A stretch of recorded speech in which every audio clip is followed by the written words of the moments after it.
China's decision once again to rename parts of India in Arunachal Pradesh in Mandarin has resulted in a reaction from New Delhi, which has strongly reacted to what Beijing has done. Comes up time and time again.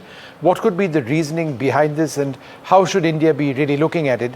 Joining us now, a wonderful expert on China, India's former ambassador to Beijing, Ambassador Ashok Kantha. Ambassador, thanks very much for being with us. In your mind, what is the strategic intent behind China's persistent renaming of places in Arunachal Pradesh, especially at a time when India-China relations are reportedly normalizing post the Ladakh standoff? This is part of a pattern. China has been, from time to time, naming places in Arunachal Pradesh, giving Chinese names. Frankly, it doesn't make any difference to us as far as the fact that Arunachal Pradesh is part of India is concerned. That's what our spokesperson said yesterday. But it does contain a signaling to us that China wants to reiterate its claim on what it calls South Tibet from time to time. And though we talk about the easing of relations between India and China, a certain stability being restored to the relationship, the fact remains that it's a very fraught relationship with number of outstanding issues, not just the boundary question, but you also look at the behavior on, for instance, the recent India-Pakistan standoff or national security policy that they have just come up with 2 days ago. Remarks made by Chinese officials about China playing a mediatory role in India-Pakistan differences, which is far from true, which is not at all the case.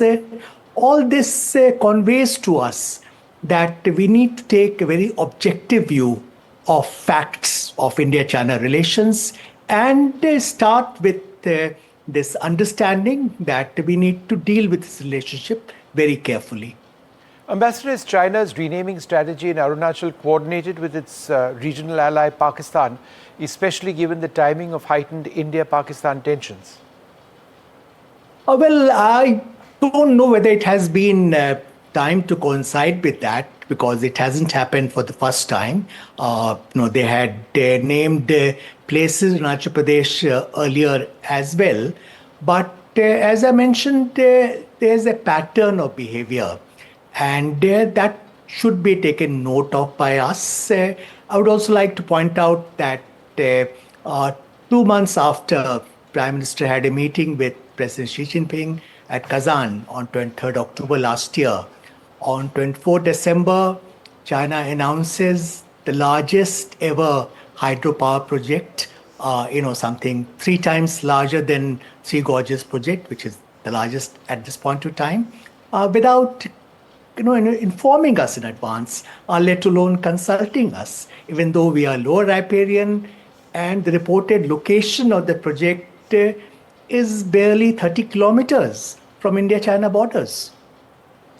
Ambassador, what are the implications of China's renaming for the ongoing boundary negotiations with India? I mean, how might it impact the fragile trust-building measures like troop disengagement along the line of actual control?